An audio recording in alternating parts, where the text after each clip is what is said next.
सभी को जय मसीह की। प्रभु यीशु मसीह के नाम को महिमा मिले। और 7 to 7 बाइबल स्कूल में फिर से आपका स्वागत है। अब तक आप पुराना नियम सर्वेक्षण में इस सेकंड भाग में आपने नीति वचन से लेकर मलाकी तक के पुस्तक आप अध्ययन कर रहे हैं।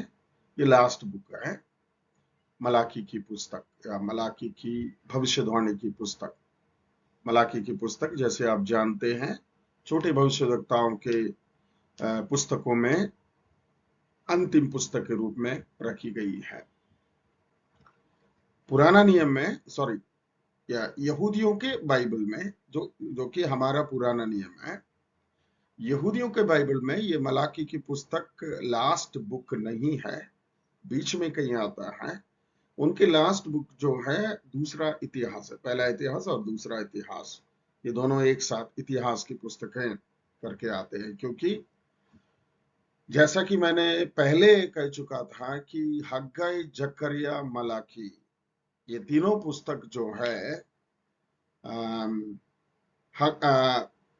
इज़रा नियमिया के पुस्तक के साथ साथ आना है। थोड़ा सा बैकग्राउंड में आपको बताना चाहूंगा। प्रभु यीशु मसीह से पहले 585 वर्ष यरूशलेम तबाह हुआ। बाबिलोन के राजा नबूकदनेस्सर ने यहूदियों को 70 साल के लिए बाबिलोन में बंधुआई में लेकर के गया। 70 साल के बाद दानियल की प्रार्थना के फलस्वरूप परमेश्वर ने कुसरू राजा के दिल को परमेश्वर ने उजागर किया और उसने परमेश्वर को एक मंदिर बनाने के लिए परमेश्वर से आज्ञा पा करके समस्त बाबिलोन में रहने वाले यहूदियों को एक डिक्लेरेशन किया कि तुम लोग जा करके यरूशलेम में परमेश्वर के लिए मंदिर बनाओ। क्योंकि यरूशलेम के मंदिर को 70 साल पहले नबूकदनेस्सर राजा ने बर्बाद किया था। तो उसके आह्वान को स्वीकार करके सबसे पहले मंदिर बनाने के लिए जरुब्बाबेल के नेतृत्व में लगभग 10,000 लोग बाबिलोन से यरूशलेम में आए, आकर के मंदिर के काम शुरू किए। लेकिन इतिहास के अनुसार कई सारे बड़े विरोध के चलते वो काम 14 से 18 साल तक बंद पड़ा। और ये पुस्तक ये काम जो है आप इज़रा की पुस्तक में आप देखते हैं।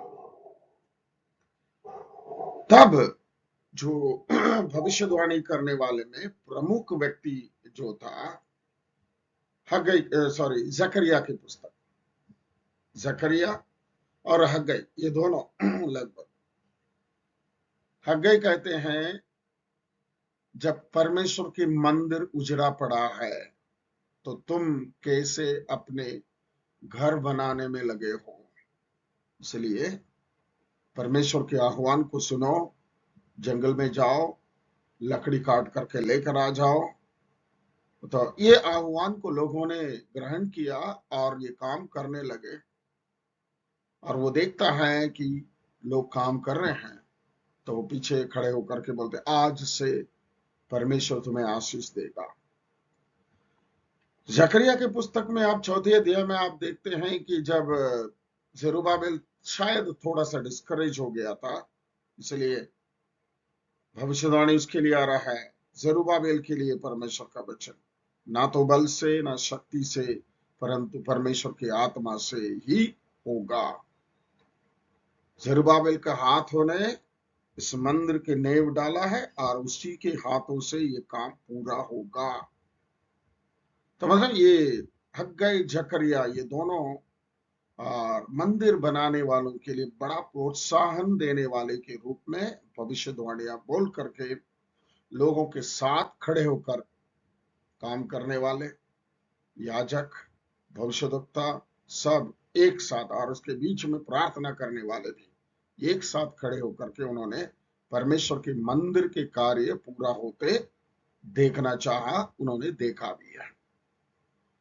और उसके बाद लगभग लगभग मंदिर के काम तो पूरा हो चुका था। अभी परिस्थिति को समझ लीजिए। यरूशलेम पहले से उजड़ा पड़ा था, यानी कि इंसान रहने लायक स्थिति नहीं थी। और वहां पे ना तो खेती बाड़ी होती है, ना कोई आमदनी है। इस्राएली लोग हजारों की संख्या में बाबिलोन से बंधुआई से आए हैं। वो कोई सोना चांदी धन दौलत तो लेकर आए नहीं थे। तब अभी 2-4 साल या 10-12 साल हो चुका है, उनका जीने का आधार नहीं है। फिर भी लोगों ने राजा का फंड, खजाने से जो फंड मिला था, उसके अलावा लोगों ने अपना भरसक परमेश्वर के मंदिर के काम के लिए हाथ बटाए। मंदिर के काम पूरा हो चुका था, लेकिन अभी मंदिर में परमेश्वर के काम नहीं हो रही है, क्योंकि वहां धन की कमी, लोगों के हाथ में कुछ है ही नहीं। और याजक लोग लोग और कोई काम नहीं करते हैं, उनका भी बड़ा मुश्किल चल रहा है। इस दशा में देख करके ऐसा लग रहा है कि यरूशलेम फिर से मंदिर बनने पर भी उजड़ा पड़ा है। अब क्या है, परमेश्वर के मंदिर में धन होना चाहिए, पर्याप्त होना चाहिए, तभी परमेश्वर की सेवकाई हो पाएगी। जब तक परमेश्वर की सेवकाई नहीं होती है, तब तक परमेश्वर की आशीष भी नहीं आ सकता है। इसलिए मलाकी लोगों को एक चुनौती दे रहा है। अपने हाथ में जो है उसकी आमदनी में 10वां अंश परमेश्वर की उपस्थिति में लेकर आओ।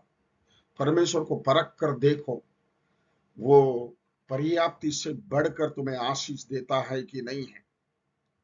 तब लोगों ने परमेश्वर की उपस्थिति में उनके हाथ में जो भी था ला करके परमेश्वर की उपस्थिति में दिए हैं, और परमेश्वर ने उनको आशीषित किया। और उसके बाद आप देखते हैं नेहम्या आकर के यरूशलेम के शहर पनाह को बनाते हैं, यरूशलेम सुरक्षित हो गया। और लास्ट में एजरा आकर के यानी कि इसराइलियों का एक बड़ा शुद्धिकरण करते हैं, इसराइल देश बनता है, और परमेश्वर के काम वहां पे होते दिख रहा है। ये है मलाकी की पुस्तक के बैकग्राउंड या पृष्ठभूमि।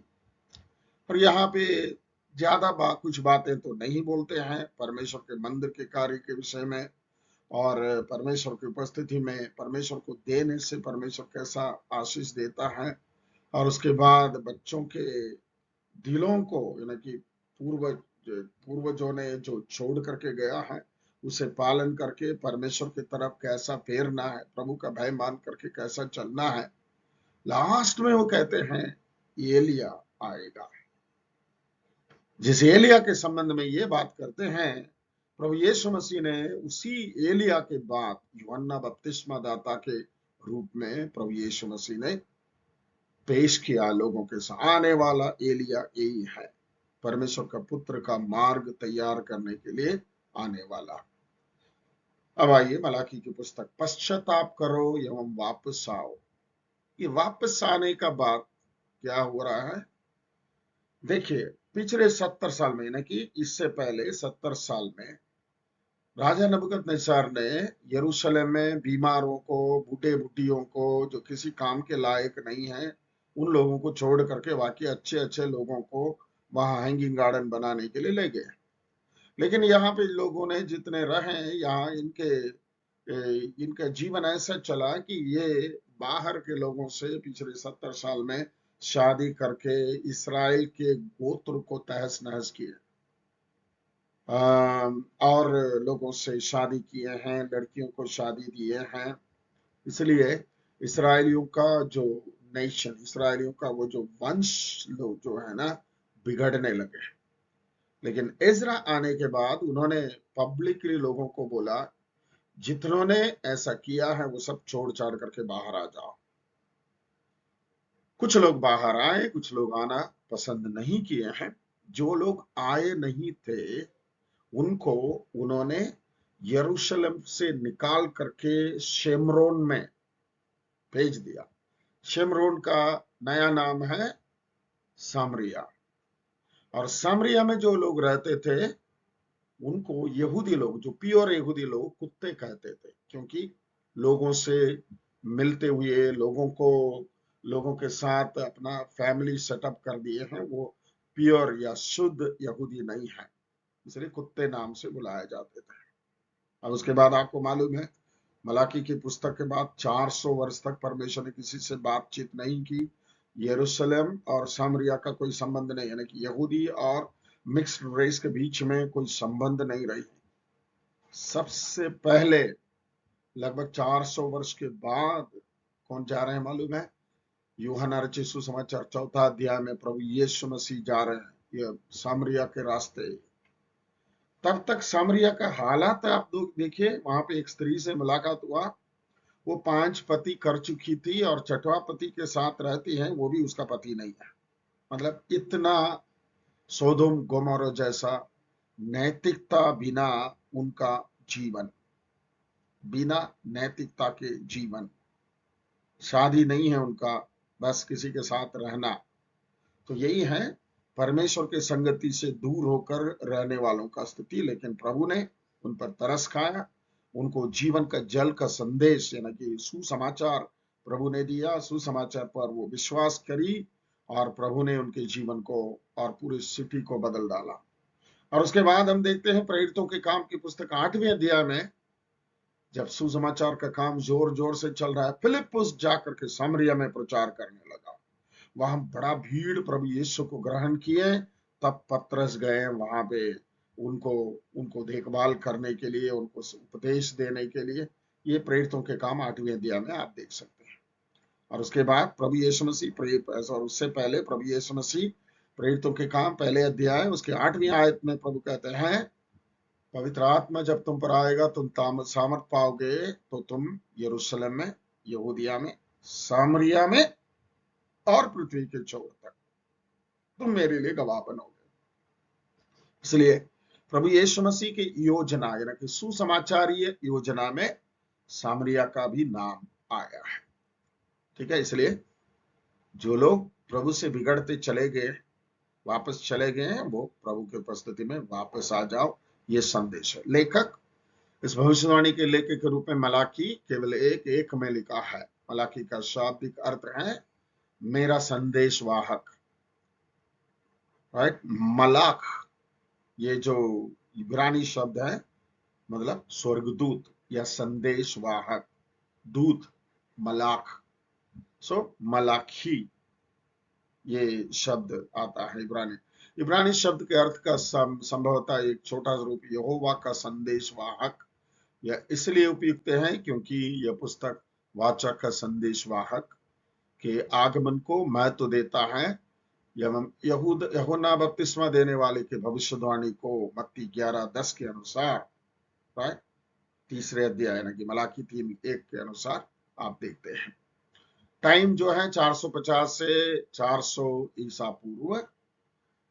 विषय एवं उद्देश्य को आप देखिए, नेहमिया के अगुवाई के अंतर्गत जागृति का एक दौर रहा, लेकिन याजकों तथा लोगों ने अपने आत्मिक स्थान को खो दिया एवं फिर दोबारा अपनी व्यवस्था के पालन का दिखावा करने वाले बन गए। यद्यपि वे लोग पाप के दोषी थे एवं मलाकी दोष लगाता था, जैसे याजकीय असावधानी, 10वां अंश का तिरस्कार तथा विदेशी महिलाओं के साथ परस्पर विवाह के लोग व्याकुल थे, यह सोचते हुए कि परमेश्वर क्यों उन लोगों से असंतुष्ट है। इसलिए मलाकी याजकों और लोगों के सवाल का जवाब देते हुए उनके पापों के कारण उनको डांटने तथा उजागर करने के लिए लिखा।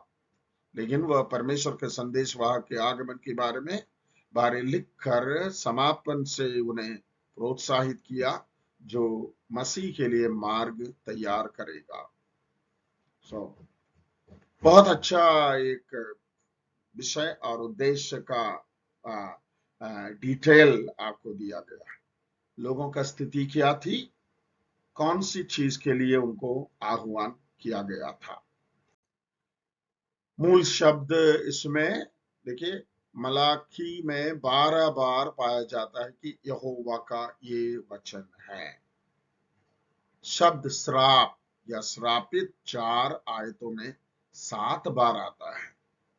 उनके प्रश्नों के उत्तर में तथा परमेश्वर के न्याय को समझाने की उनकी असफलता का उत्तर मलाकी देता है। क्यों? मूल विचार यह पाया जाता है कि मलाकी का उत्तर तथा गुमराह बच्चे हुओं से विनती जो वापस आए हैं। सिंपल तरीके से ये बताइए, यहोवा का ये वचन, परमेश्वर का वचन तुम्हारे पास आया है, मन फिराओ, वापस आ जाओ, श्राप से छुटकारा पाओ, परमेश्वर की आशीषें भरपूर तरीके से अपने जीवन में, अपने जीवन के हर क्षेत्र में प्राप्त करो। ये मूल शब्द और उसका संदेश है। और मूल वचन जो है दूसरे अध्याय उसका 17वें आयत, तीसरे अध्याय पहले आयत, चौथा अध्याय 5 और 6। मूल अध्याय 3 और 4 मुख्य अध्याय हैं, क्योंकि वे संदेशवाहक के आगमन का पूर्वानुमान करते हैं जो मसीह के आगमन की तैयारी करेगा। यहाँ पर यह अपेक्षा की गई है कि मसीह खुद हमारे पापों का उत्तर है, हमारे पापों को क्षमा करने वाला, हमारे पापों के लिए पाप निवारण करने वाला परमेश्वर मसीह हमारे लिए बड़े काम करने वाला है।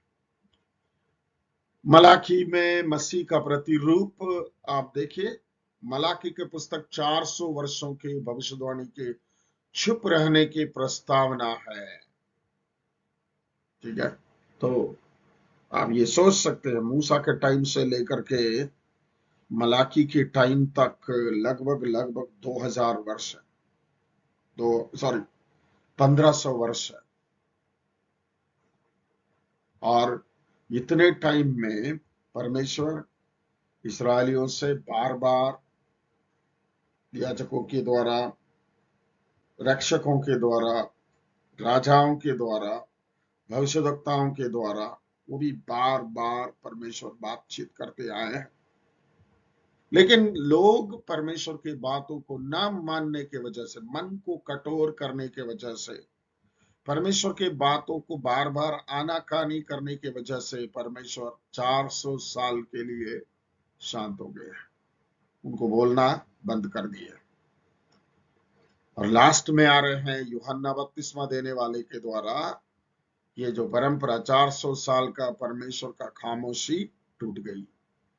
मलाकी संदेशवाहक के आगमन की घोषणा करता है जो प्रभु के आगमन के पहले रास्ता तैयार करेगा।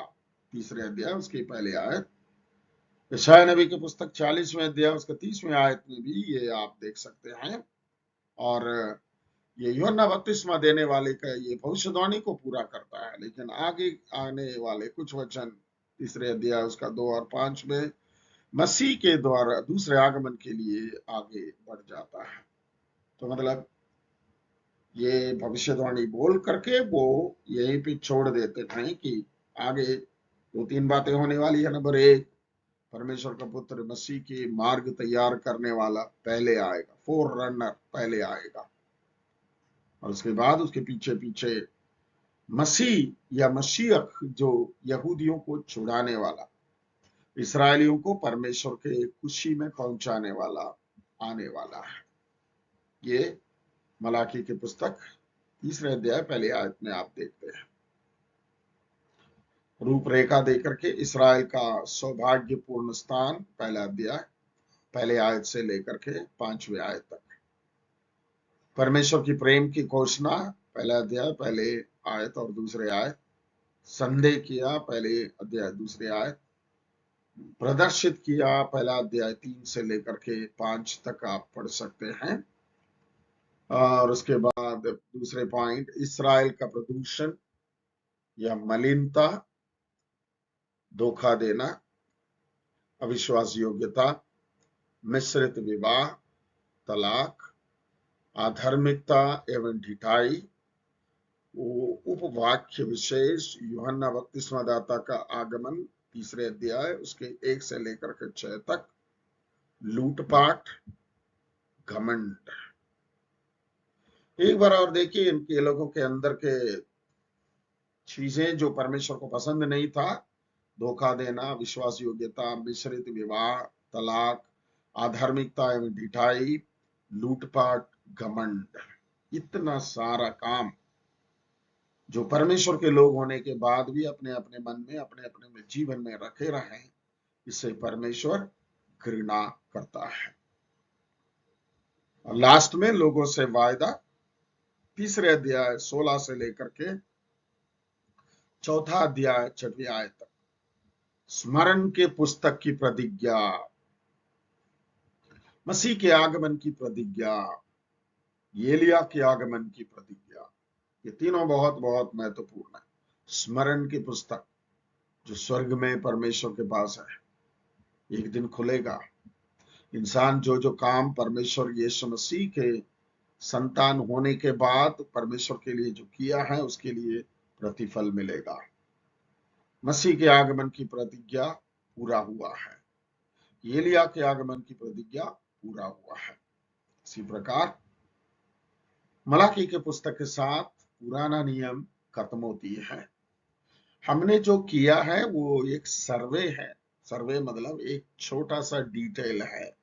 विस्तीर्ण रूप में आपको अध्ययन करना है, पढ़ना है, राइट। परमेश्वर के संतान होने के बाद या थियोलॉजिकल स्टूडेंट या धर्मशास्त्र के पाठक होने के नाते आप गलत प्रचार नहीं कर सकते हैं। परमेश्वर की उपस्थिति में सही सही परमेश्वर के वचन को प्रचार करना। दूसरा तिमोथी दूसरे अध्याय उसके 15वीं आयत में लिखा है, परमेश्वर के वचन को सही सही काम में लाने वाला बन जाना चाहिए, लज्जित नहीं होना चाहिए।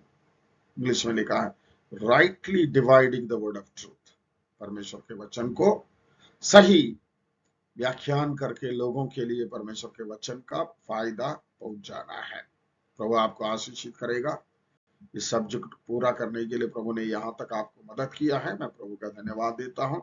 आगे बढ़ते चलें, प्रभु आपके साथ रहेगा। Thank you, God bless you.